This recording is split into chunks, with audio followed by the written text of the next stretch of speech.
Misalnya Fir'aun itu orang pakai status yang diajarkan Allah ke kita. Fir'aun adalah wujida ba'da alam yakun. Fir'aun adalah makhluk yang sekarang ada tapi dulu-dulunya tidak ada. Padahal sebelum ada Fir'aun sudah ada bumi, ada langit, ada matahari. Sebelum ada Yesus, ada Isa, sudah ada bumi, ada matahari.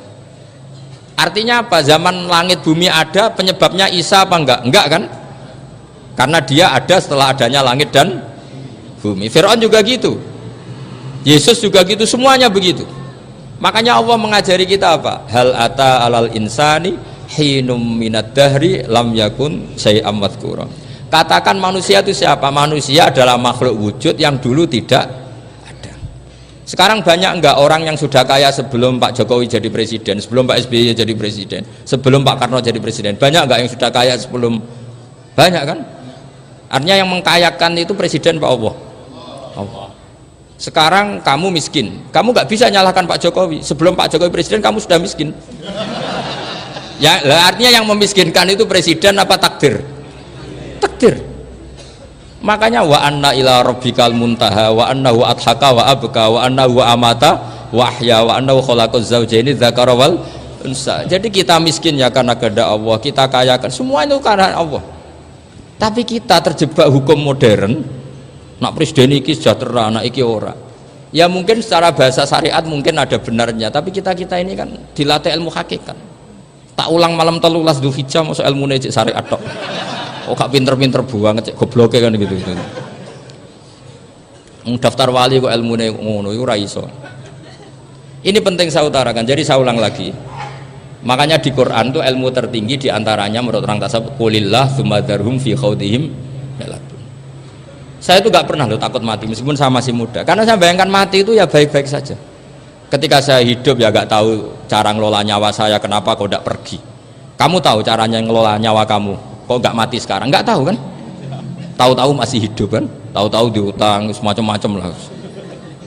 Sebetulnya kita zaman hidup pun gak tahu cara ngelola nyawa kita, cara kerja jantung kita, cara kerja paru-paru kita. Nanti setelah kita mati pun gak tahu caranya hidup ketika kita. Tapi anehnya kita mosok manusia sudah dilemah iso hidup lagi. Memangnya kita sekarang bisa hidup karena kita tahu-tahu ya hidup. Ditakdir anak yang melarat, paese elek, orang lain ditakdir anak kiai Gus Mulyo. Kita kan tidak pernah bisa milih bapak itu ora iso. Ngerti-ngerti anak Karmen, anak Karlan itu sudah gak tahu.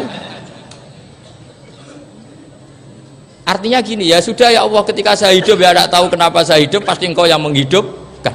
Ketika saya mati juga gak tahu kenapa saya mati, pasti engkau yang menghidupkan dan mematikan. Maka saya akan baik-baik saja di akhirat, karena ketika di dunia Tuhannya yang engkau, ketika di akhirat Tuhannya, dan sifat engkau tidak akan rubah, tetap arhamur rahimin.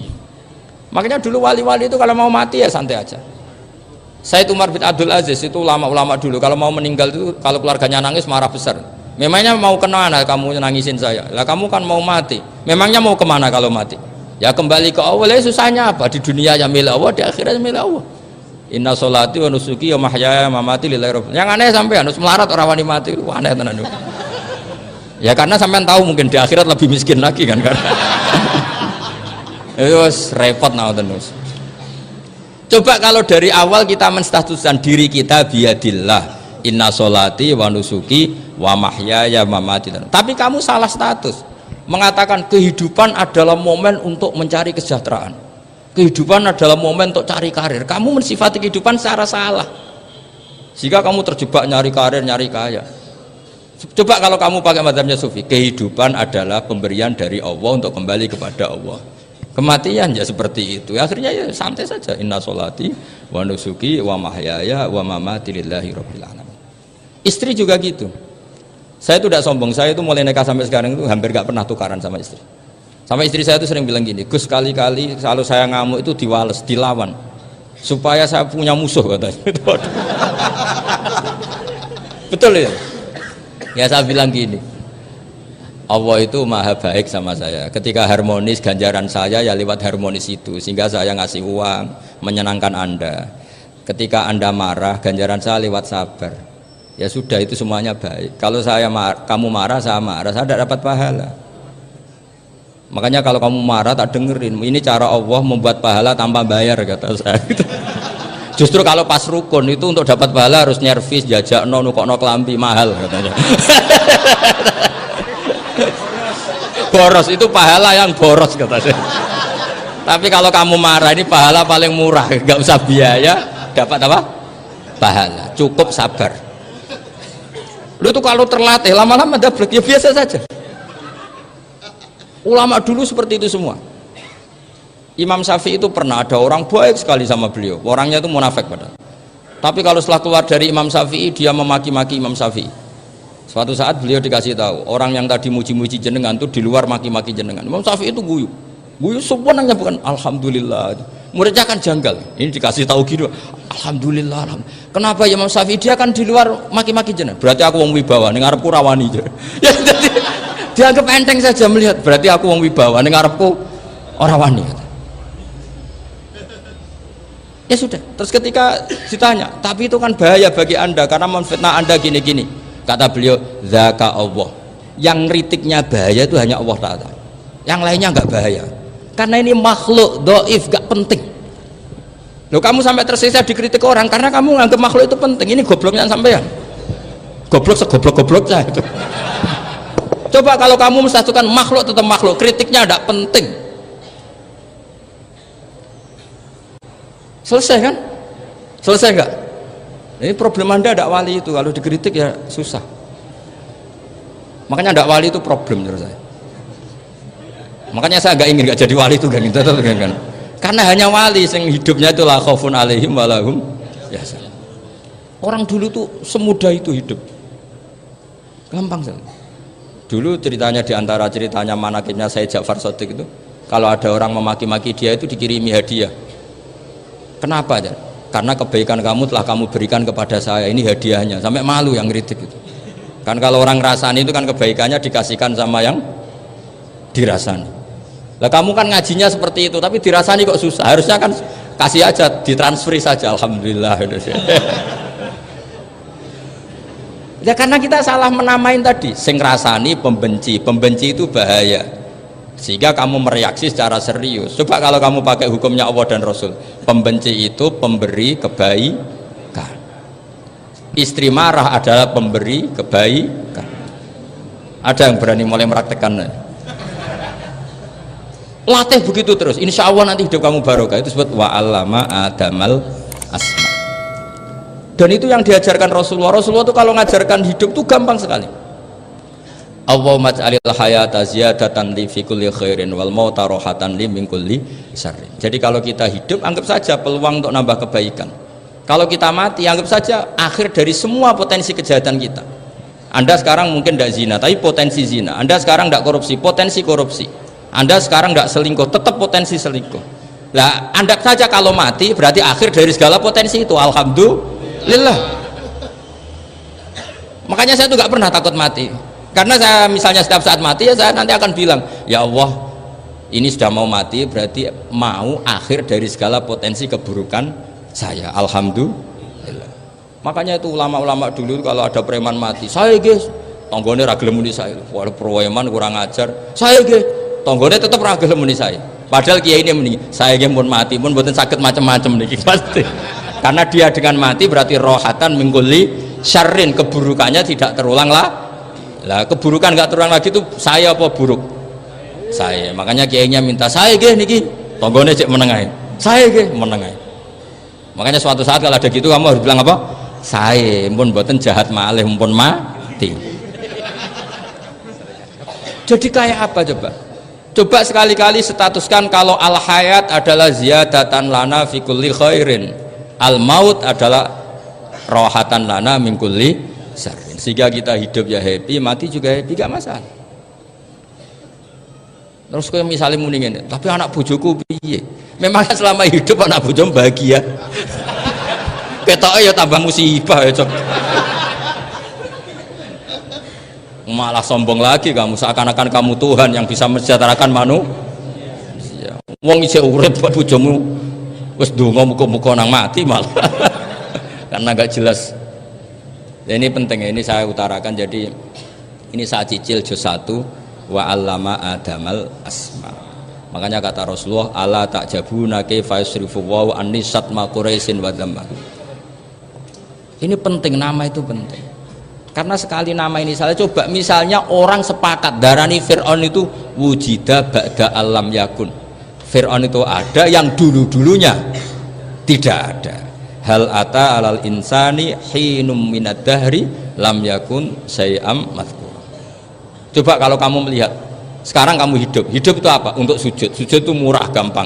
Untuk mengenal Allah itu gampang kita kenal, karena Allah itu adzaru minadz dzahir.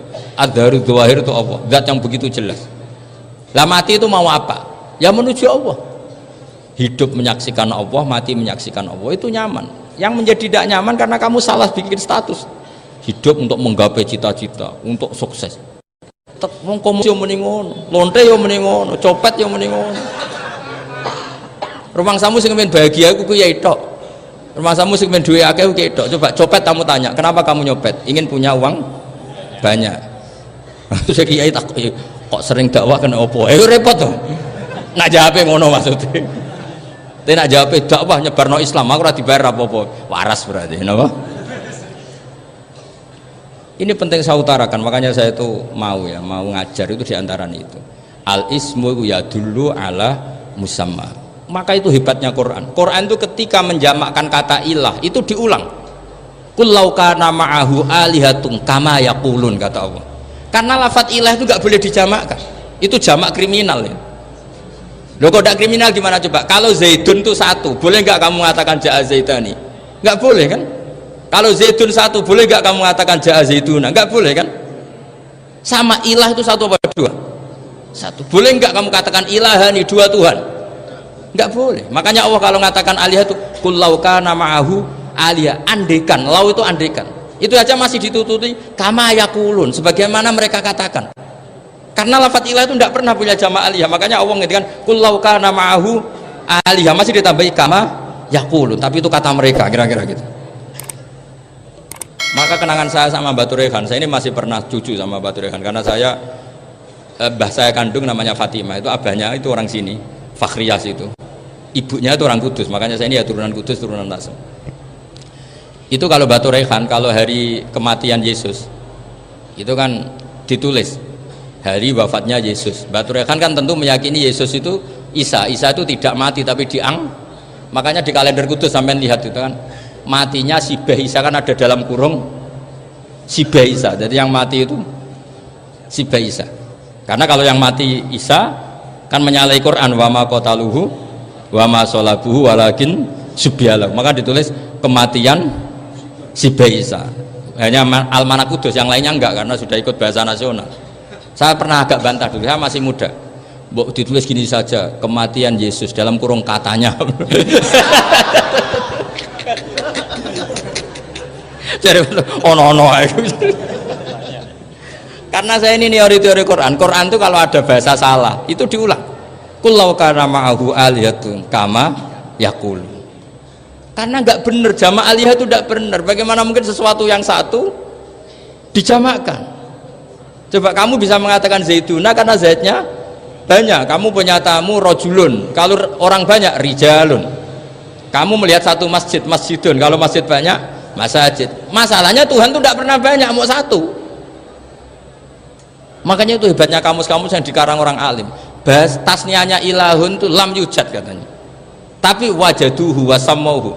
Tasniah ini nggak ada secara hakikat, tapi mereka ada yang menjamakkan, yaitu mereka-mereka yang salah. Makanya tadi dalam ilmu mantek kesalahan itu tidak pernah ada, yang ada adalah orang yang salah.